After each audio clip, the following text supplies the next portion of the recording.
Atividade complementar 2, impacto ambiental do gesso na construção civil. Esse grupo é composto por Ana Luísa, Camila Araújo e Lavínia Noronha. Do ponto de vista químico, o gesso é um material que provém da calcinação da gipsita, CaSO4.2H2O, um sulfato de cálcio desidratado. Ela pode originar dois tipos diferentes de gesso. O alfa, que é o de maior qualidade, obtido pela calcinação em autoclaves e altas pressões. Apresenta maior resistência mecânica, maior durabilidade e menor relação água-gesso. E o beta, que é obtido através de fornos de impressão atmosférica, apresenta forma mais irregular e natureza esponjosa. É o tipo mais utilizado na construção civil. Focando nesta, temos os principais tipos. O gesso tradicional, que é o mais barato e simples, aplicado em ambientes menores. O acartonado, largamente usado para forros e tetos, alto custo, alta durabilidade. O gesso em placa apresenta menor custo, realizado através de encaixes de placa. Necessita de mão de obra especializada. E por fim, o drywall, o tipo mais moderno. As placas são mais finas, instalação limpa, ou seja, não gera resíduos durante esta.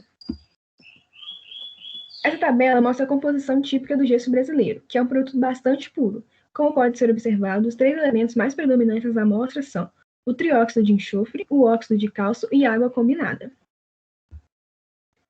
As principais aplicações do gesso são para revestimento de alvenarias, que usa-se o gesso tradicional, blocos para execução de divisórias, que usa-se o tipo acartonado, placas ou drywall, forros, que também usa acartonado, placa ou drywall, e ornamentos pré-moldados, sendo molduras, painéis, placas decorativas e entre outros.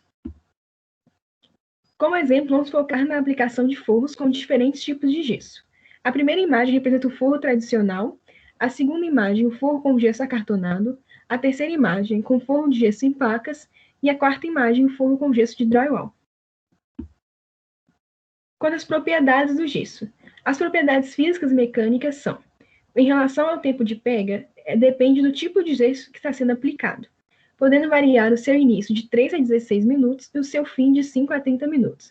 Apresenta uma resistência à compressão de 10 a 20 megapascal e uma dureza de 14,53 megapascal. Lembrando que o megapascal é uma medida de pressão e tensão, equivalendo a 1 newton por um metro quadrado. Apresenta isolamento térmico e acústico e uma boa aderência. Quanto às propriedades químicas, podemos citar o menor fator água-gesso. Os gessos de maior qualidade apresentam menor fator água-gesso. Logo, através desse, é possível determinar o tipo de gesso que está sendo aplicado. Porosidade. O gesso beta é um material que apresenta alta porosidade. Essa pode ser agravada caso haja adição exagerada de água. Não é inflamável, resistente até 120 graus, devido à alta quantidade de água contida em sua fórmula. E, por fim, sem fissuras. Variações de temperatura e umidade não afetam o gesso de forma efetiva. Assim, ele não tende a formar fissuras. O número de resíduos destacados em locais incorretos contribuem de forma negativa na preservação do meio ambiente e qualidade de vida humana. Os principais problemas ambientais relacionados a esse descarte inapropriado do gesso e a sua produção são o aquecimento global e o buraco na camada de ozônio, produção de gases tóxicos e poluentes, poluição do solo e da água, consumo dos recursos naturais, acumulação de resíduos e comprometimento na vegetação.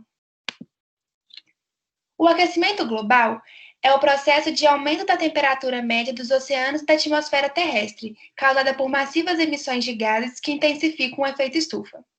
Entre os fatores intensificadores do mesmo, pode-se citar o desmatamento dos biomas amazônico e cerrado, que envolve não só o agronegócio, mas também a mineração, como da gipsita, principal matéria-prima para a produção do gesso. Além disso, as florestas são devastadas para a extração da madeira, que é o principal combustível para a calcinação da gipsita para a produção do gesso, e ainda produz CO2 na queima da madeira, e dessa forma polui o ar atmosférico, tornando a região suscetível à desertificação. Essa é a fórmula da calcinação, ou seja, desidratação da gipsita. Os resíduos do gesso são constituídos de sulfato de cálcio desidratado, que em contato com o oxigênio da água, oxida-se e torna-se tóxico para o meio ambiente. Devido à sua facilidade de solubilização, provoca a sulfurização dos solos, ou seja, a acidificação do solo causada pela oxidação de compostos de enxofre, além da contaminação dos lençóis freáticos.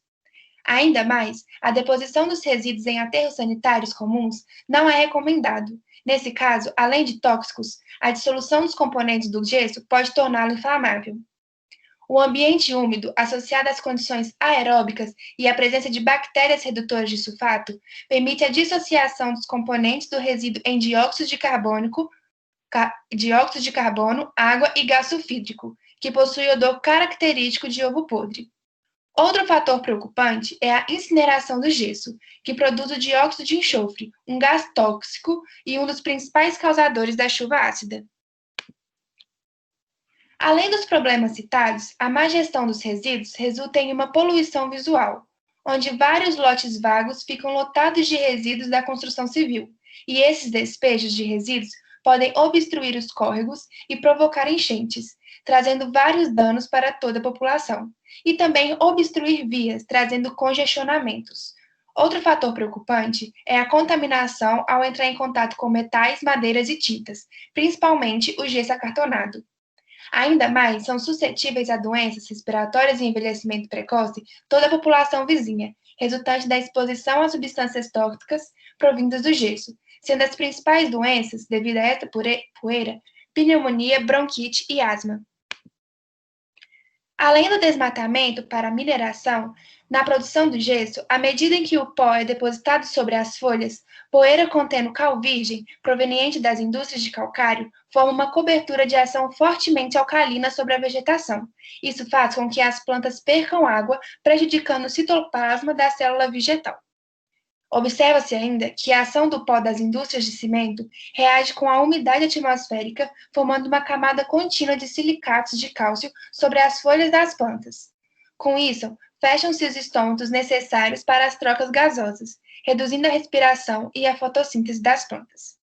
Considera-se também que as folhas empoeiradas tornam-se mais aquecidas que as folhas limpas, podendo comprometer o metabolismo e o equilíbrio hídrico dessas plantas. A recuperação da planta pode se dar com a chuva, removendo a cobertura de poeira, mas nas regiões semiáridas, onde o índice pluviométrico são baixo, esse reparo celular fica bastante comprometido. Outros estudos em planta da espécie Tradescantia observaram mutações da estrutura celular quando exposta a altas concentrações de poluentes. Como foi dito anteriormente, a disposição de gesso em aterros sanitários não é uma prática recomendada, exceto quando é enclausurado e sem contato com matéria orgânica e água. No Brasil, há uma grande perda de resíduos de gesso na construção civil. Na região da Grande São Paulo, onde são consumidos 20 mil toneladas por mês, estima-se uma perda de 45%. Percebe-se que há uma necessidade de reciclagem de resíduos de gesso no Brasil. Pelo mundo, a indústria de gesso acartonado já recicla seus próprios resíduos industriais, cerca de 3 a 5%, visto que possui uma composição controlada e perfeitamente conhecida. No entanto, as pequenas fábricas brasileiras não possuem fornos para realizar essa reciclagem. A reciclagem de resíduos de gesso aglomerante demanda, além dos processos básicos, a remoção de impurezas como papel. Estudos da Universidade de Campinas mostram que é possível reciclar o gesso indefinidamente. Logo, o gesso da construção civil pode ser totalmente sustentável. Para que o gesso volte ao seu formato comercial, a reciclagem deve ser feita a partir da moagem e da calcinação. No processo de moagem, o resíduo passa por um triturador para que o gesso fique de forma a atender a especificação de gesso fino. E, posteriormente, ele é armazenado em recipientes fechados em ambiente de laboratório, aguardando a calcinação. No processo de calcinação, o resíduo de gesso moído é encaminhado para uma estufa de secagem, sem circulação de ar, com temperatura regular e controlável de 50 a 350 graus. No processo, inclui a distribuição do resíduo de gesso moído em bandejas metálicas, em camadas com espessura média de 1 centímetro e controle de massa. Após a calcinação, o material é resfriado a temperatura ambiente, homogeneizado e armazenado em recipientes fechados. A calcinação é a fase que fundamenta o termo gesso sustentável, pois apresenta características que viabilizam o retorno desse resíduo para o início da cadeia produtiva, minimizando a utilização do recurso natural que não é renovável no planeta. O gesso reciclável pode ser reaproveitado de várias formas, tanto na indústria cimenteira, para a qual o gesso é um ingrediente útil e necessário que atua como retardante na pega do cimento, quanto no setor agrícola, no qual o gesso é utilizado como corretivo de acidez do solo e na melhoria das características deste. Ele também pode ser aproveitado como aditivo para compostagem, forração para animais e controle de odores em estábulos. Já na indústria de transformação de gesso, pode reincorporar seus resíduos em certa proporção em seus processos de produção.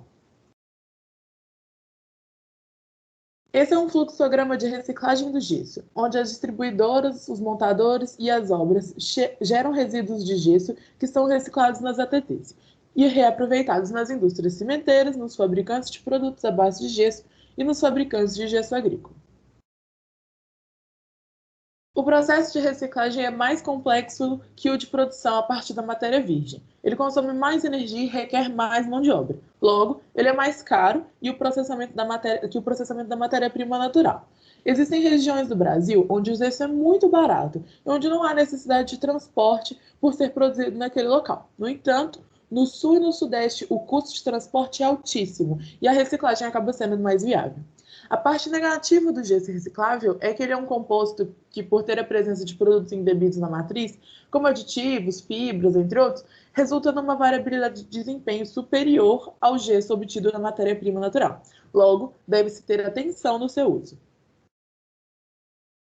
Percebemos que a reciclagem dos resíduos de gesso é a melhor alternativa para mitigar os problemas ambientais.